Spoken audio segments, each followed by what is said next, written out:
I still remember the exact moment my grandmother stopped recognizing my face. It was a Tuesday in March. The light in her bedroom was that particular gray that makes everything look like a photograph from the 70s.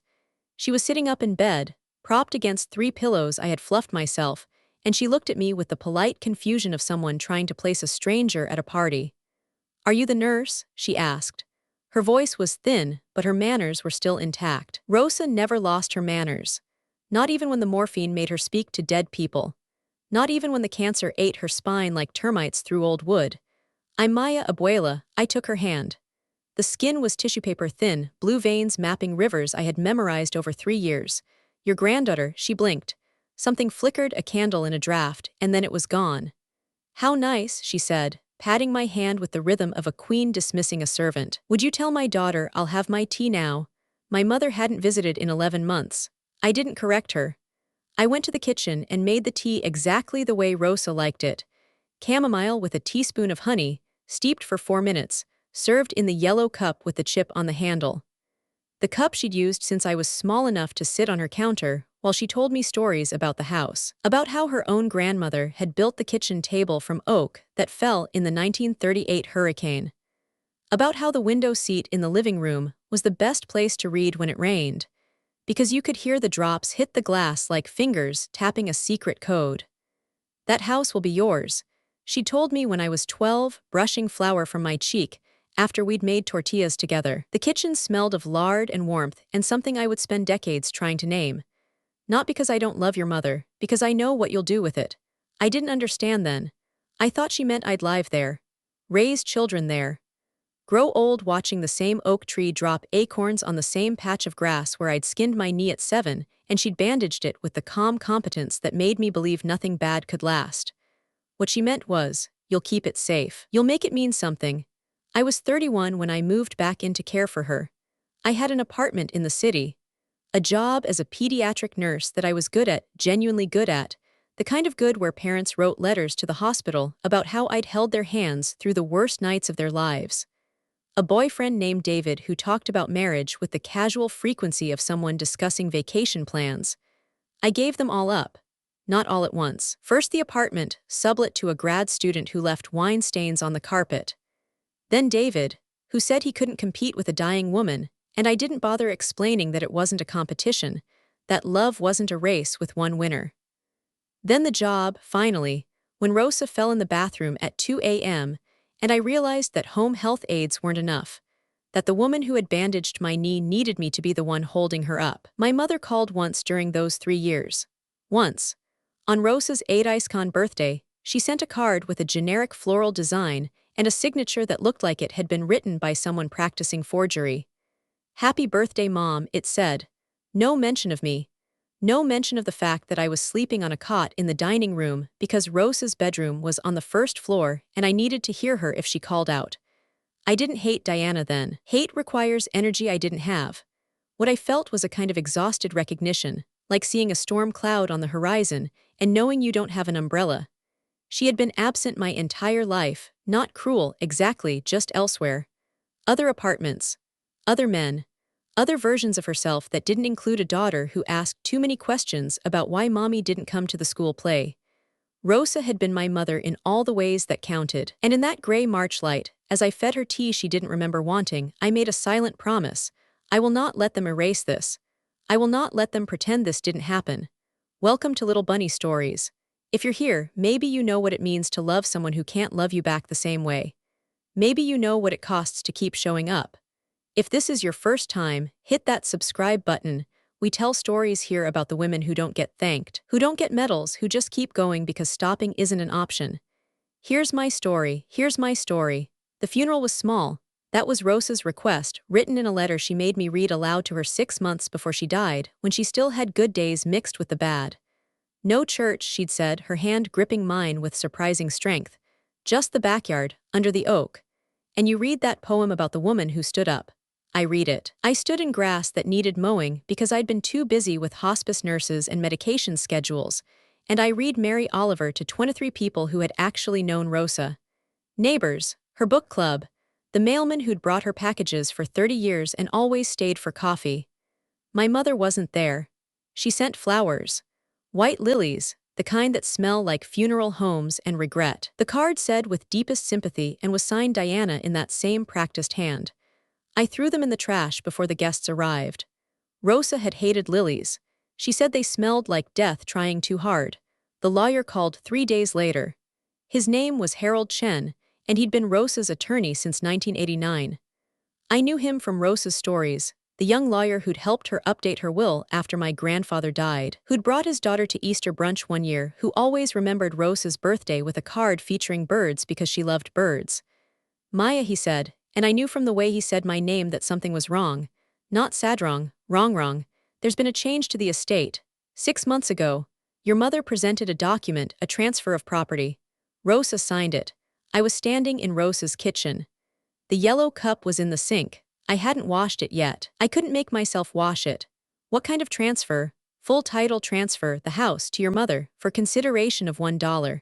Harold's voice was careful, professional, but I could hear the anger underneath. Maya, Rosa was on hospice. She was on significant pain medication. This document, I wasn't consulted. I would never have allowed. 6 months ago, I repeated. My voice sounded like it was coming from underwater. She was on morphine. She didn't always know my name. I know. Where's the house now? A pause, the kind of pause that holds its breath. It sold last month. Your mother listed it 3 weeks after Rosa signed. Closed 2 weeks ago. The buyers are already renovating. I looked at the window seat. At the oak outside, its leaves just beginning to bud with the stubborn optimism of trees that don't know any better. I thought of Rosa's hand in mine, the blue veins, the way she'd squeezed my fingers the morning she died and said, clear as a bell, the house is yours, Mija. Don't let them take it. I had thought she was talking about the cancer. About death. I hadn't realized she was warning me about the living. The detective was a kind man in his 50s named Morrison who drank his coffee black and listened to the whole story without interrupting. The recording on my phone. The months of care. The document signed during a period when Rosa had been hospitalized for pain management and had, according to her medical records, been administered enough morphine to sedate a horse. Financial exploitation of an elder, he said, making notes in a leather-bound pad that looked older than I was. It's a crime. But he looked up, and I saw the weariness in his eyes, the kind that comes from knowing how these stories end. Proving intent is difficult. Your mother could argue Rosa was lucid, could argue she wanted to sell. The buyers are third-party good faith purchasers. Even if we prove fraud getting the house back from them, I don't want the house back from them, I said. He paused, pen hovering. I'm sorry, I had thought about it for 3 days without sleeping. I had walked through every room of Rosa's home because it was still Rosa's home, would always be Rosa's home, even with Diana's name on a piece of paper, and I had touched the things Rosa had touched. The chip on the yellow cup. The worn spot on the window seat where she'd sat reading for 60 years. The oak tree outside, which had been a sapling when her grandmother planted it and was now tall enough to touch the second-story gutter. I want her to feel what I felt, I said, not the money. I struggled for the word. The theft. The thing you love, gone, and someone you trusted holding the knife. Morrison closed his pad. I can't help you with that, Miss Reyes. I can only help with what's legal. I know, I said. That's why I called you, for the legal part. The rest, I stood up, suddenly exhausted, suddenly ancient. The rest is mine. I found out about the wedding from Facebook, which felt appropriate. Diana had posted a ring photo with a filter that made the diamond look like a small star had fallen onto her finger. The caption read, "Third time's the charm." Ring, and had 127 likes. It wasn't her third marriage. It was her fourth. I knew because I'd spent the week after Morrison's visit doing something I should have done years ago. I learned my mother. I found the first husband, a man named Robert who'd paid her credit card debt and been discarded when the debt returned. The second, a contractor named James who'd built her a deck she never used and lost his business in the divorce. The third, a retired dentist named Arthur, who died of a heart attack 6 months after the wedding, leaving her a life insurance policy she'd pushed him to upgrade. And now Richard. Richard Ellison, 67, widower, worth approximately $8 million according to the real estate database I accessed through a nursing colleague whose husband was in the business. Richard, who posted photos of his golden retriever and his garden and his dead wife's grave on anniversaries. Richard, who used phrases like "my beloved Margaret" and "until we meet again," and who, I was certain, had no idea that his fiancée had sold her own mother's house out from under the granddaughter who'd nursed her to death. I didn't approach Richard. That would have been too easy, too clean. Diana would have denied everything, called me a jealous daughter, a liar, a woman who'd lived with her grandmother because she couldn't make it on her own. She'd said that once, years ago, at a Christmas dinner I'd been foolish enough to attend. Still living with Rosa, that's not devotion, Maya, that's failure to launch. No, I needed something else. Something that would enter Richard's life the way truth always does, not as an accusation, but as a recognition. The way you see someone's face in a crowd and suddenly remember a dream you'd forgotten. It took 2 months. 2 months of watching Diana's social media, of learning Richard's routines, of saving every dollar from the part-time hospice job I'd taken after Rosa died because I needed to work with the dying, needed to be near the honesty of it, the way death strips away everything except what you actually are. 2 months of listening to the recording on my phone. The one I'd made accidentally, or so I'd thought. Rosa had been having a good day, one of her last good days, though I hadn't known it then. She'd asked me to help her to the window seat, and we'd sat together watching the oak trees sway in a spring wind that smelled like possibility. "Your mother came today," she'd said out of nowhere. I hadn't known. Diana had never mentioned it. "What, when?" "This morning, while you were at the pharmacy." Rosa's voice was thin but clear, the way it got when she was angry, a specific tone I'd heard only twice in my life, both times directed at my father when he'd tried to take me from her custody after Diana disappeared. "She brought papers, said I should sign them. For your future," she said, "to protect you." My hand had been holding Rosa's. I don't remember starting the recording. I only remember the feeling, that cold certainty that something was wrong, the way animals know before earthquakes. "What did you sign, Abuela?" "Nothing." Rosa turned to me and her eyes were sharp, present, fully her in a way they hadn't been in weeks. I told her no. I told her the house is yours, and I don't care what she threatens, I don't care what she says. She wasn't there, Maya, she was never there. And she doesn't get to arrive at the end and claim the prize for a race she never ran. Then she'd squeezed my hand and the clarity had faded, and she'd asked me if I was the nurse, and I'd said yes, I was the nurse, and I'd made her tea in the yellow cup. But the recording had kept going. Had captured Rosa's voice, clear and strong. "The house is Maya's, Diana knows. Tell her," I said, "tell her she can't have what she didn't earn. Not this time, not ever again." I listened to it every night for 2 months. Not for comfort, for focus. For the reminder of what I was fighting for, which was never the house itself. It was the principle Rosa had died protecting, that care is not transaction, that presence is not performance, that love is measured not in what you take, but in what you refuse to steal. The engagement party was at Richard's country club. I wore a dress I'd bought at a thrift store, navy blue, modest, the kind of thing a hospice nurse might wear to a nice event. I didn't try to look like I didn't belong. I didn't belong, and there was power in that, in the invisibility of someone who hasn't spent decades learning which fork to use. I arrived early. Sat at the bar with a club soda and watched Diana work the room. She was good at it. I'd forgotten how good, or maybe I'd never let myself see. She touched arms when she laughed. She remembered names. She made every person feel like they were the only one in the room, and I understood, watching her, how she'd done it. How she'd made 4 men believe she loved them. How she'd made Rosa sign those papers, not with force, but with the seduction of being chosen, finally, by the daughter who'd never chosen her before. Richard was tall and soft-spoken, with the careful kindness of a man who'd been hurt and hadn't let it make him cruel.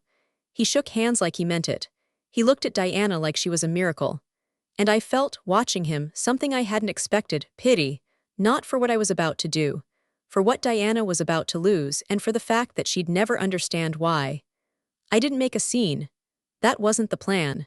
Scenes are for people who want attention, and I wanted something else entirely. I waited until Diana went to the restroom. Then I approached Richard at the bar, where he was ordering another glass of the wine he wasn't really drinking. "Mr. Ellison," I said, "I'm Maya Reyes, Diana's daughter." He turned, and I saw the confusion, the careful scan of my face for resemblance, the polite smile of a man who'd been told I was estranged, probably unstable, probably jealous. "Maya, Diana's mentioned that I'm troubled, that I lived with my grandmother because I couldn't make it on my own." I smiled, and it felt like Rosa's smile, the one she'd used when she was about to say something that couldn't be unsaid. She's not wrong about the grandmother part. I did live with Rosa, for 3 years. I fed her, bathed her, held her hand while she died.